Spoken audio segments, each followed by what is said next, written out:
Hello and welcome to my channel. My name is Rose Writes and I write and narrate Miraculous Ladybug fanfiction. The art in my thumbnail is by the ever-so-talented Swirlilie on Instagram. Her info will be linked in the description box below, so go check her out. This is my start of Ladynoir July.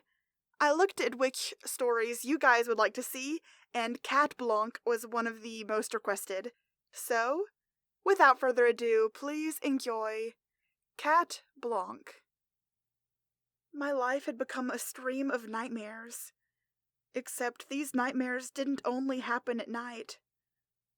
I had nightmares, hallucinations. Is there a word for it, like nightmares that happen during the daytime? Daymares?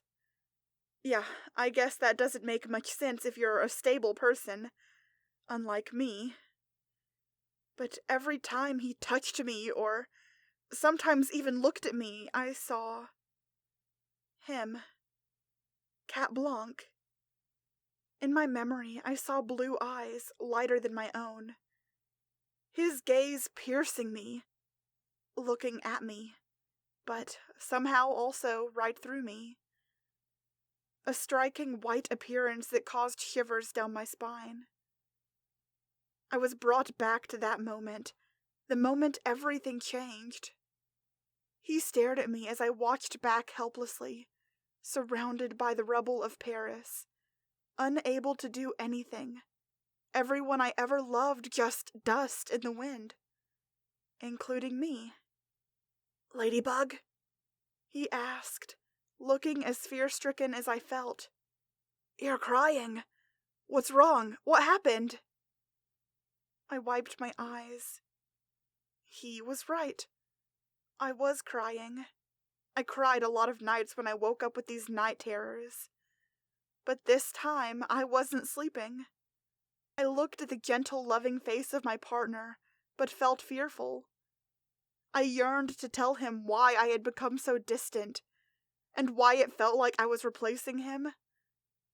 I didn't want to, but just like I did back then, I felt hopeless. What other choice did I have? If it saved Paris, I had to do it. How do you tell someone about their past which they can't remember? Would he believe me? Would anyone believe me? I stuck on a smile, shaking my head from side to side, as if forcing the negative thoughts to leave my mind. "It's nothing," I replied, obviously lying. "Just the stress, probably. It is almost finals week at school, so—" "Ladybug, I just want you to be honest. You and I both know that's not it. Talk to me," he urged. He attempted to take my shoulders, which I shirked off, leaving him looking dejected. His touch felt like a cold I couldn't even explain. It shrouded me, leaving me breathless. Again, I tried to clear my head. "No, that's okay," I replied harshly. I didn't mean to. It's not his fault. But still, I have been taking my grievances out on him without even realizing it. How could you grieve someone that was still living? I suppose I grieved my memory of him not being clouded by this deadly version. I couldn't bear to let myself get so close. All of Paris hung in the balance, and there's no room for errors. "Ladybug, you won't even look at me!" He raised his voice, and I flinched involuntarily. "I've done nothing except for being honest with you. I am my most authentic self around you." He paused, scanning my face for some sort of answer before continuing. "Look at me, please." Despite his begging, I kept my eyes turned away from him, now squinting. He wouldn't understand. But if this was his past, doesn't he deserve to know the truth? The reason I've avoided him? "You wouldn't understand," I replied hesitantly, as if Cat Blanc could return at any moment. "Try me." He smirked. I peeked one eye open, not seeing Cat Blanc, but instead my partner. His kind green eyes stared down at me.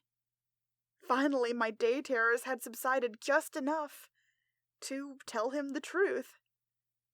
My eyes, worn and heavy with lack of sleep, stared up at him, with a wanting for things to be normal again.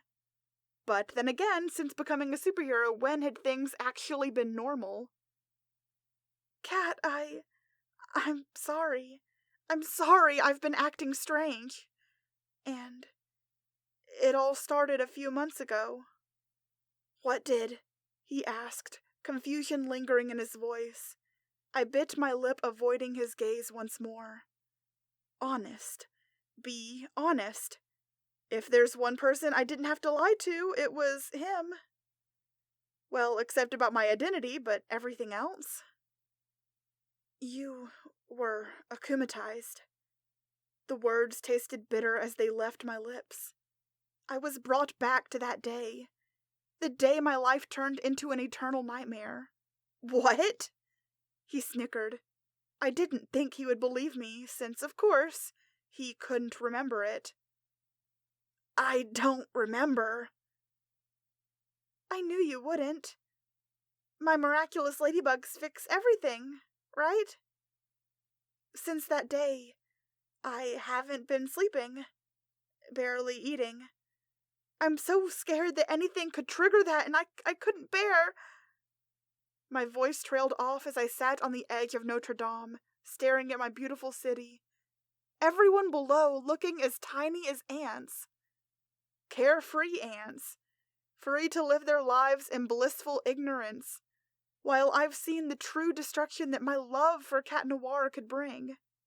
Another thing I couldn't be honest about. At least, not now. He sat down beside me in silence, then spoke softly, so soft I thought I had imagined it. Was I that scary? I nodded timidly. Yes, Paris was nothing. Nothing? He asked, flabbergasted. I closed my eyes, images of a destroyed Paris flashing before me. I wanted to speak. I wanted to fall in his arms, sobbing. I wanted to admit my fear, but I just sat there. When I finally opened my eyes, the sunlight burned with a searing pain. He nodded with understanding, saying nothing more. Our love did that to the world. I couldn't bear. I mumbled only to myself, not thinking he could hear. But he could. His eyes drifted to me. He held out a hand, giving me the option to take it or not, as if reaching for a scared animal to show you mean no harm. I put my trembling hand in his as he lightly squeezed, warmth returning to my limbs. Cat Noir was pure sunshine. And oh, how I loved him. Was it selfish to feel these things, knowing how that was resolved in an alternate timeline? Our love, he whispered, and I felt a slight increasing pressure on my hand. We were in love, I said with difficulty as the painful memories consumed me. Our love broke the world. I chuckled lightly to ease the tension. How did... I don't know all of the details, but I think we might have been dating as our civilian selves. Bunnix's portal made things a bit foggy, but, that's what I think happened. Going in and out of the burrow, it was hard to know which Marinette was the real one. I've had so many versions of myself through my brief time as a superhero. But this version of me loved Cat Noir. Cat looked at my face, scanning every inch. I stared back at him, getting lost in his eyes. And I couldn't help but wonder if I had admired his eyes like this before. Were they really this green? They shined brighter than emeralds, and his presence felt even warmer than Papa's freshly baked croissants. Can I ask you something? he asked in a low hum. I tentatively nodded, feeling my heart pitter-patter in my chest. Do you love me? I bit my lip, darting my eyes away, then looking back to meet his neon stare. What should I say? This is the reason the world fell apart. This is the reason I had kept my distance. Paris's downfall. Our downfall. But still the words sat at the edge of my tongue. Yes, I love you. Why do you say it like that?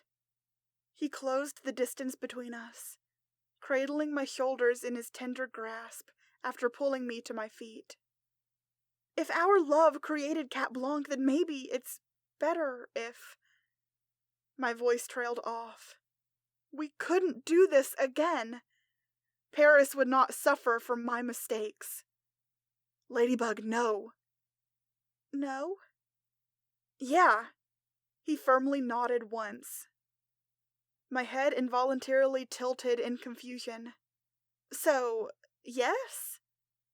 My voice lingered in an upwards inflection. What are you... no!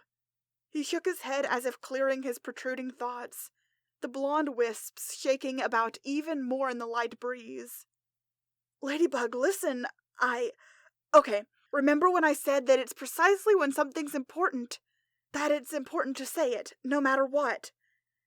And you're important to me, always, no matter what.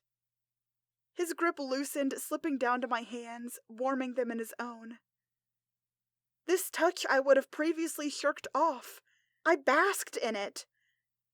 I allowed him to hold my hands, and even more, I wanted him to. I never wanted him to let go. Never again. No matter what, I echoed feebly, to which he pulled my face to meet his gaze, terrifyingly bright eyes. The last time I had held this eye contact was when he was Cat Blanc. For so long I had avoided him, and I saw that lingering pain as I stared at him. But maybe we could start again. Cat Noir held my heart in his claws, and I longed to be vulnerable with him. Maybe if I could love him as Ladybug, things would be okay. We could be together. I melted into Cat's embrace, feeling the muscles in his back relax. Even if my Cat Blanc nightmares ever turned into a reality again, I knew I'd be right there to protect him. No matter what. Thank you so much for listening. If you enjoyed this, don't forget to give this video a big like and subscribe as well. And as always, stay miraculous!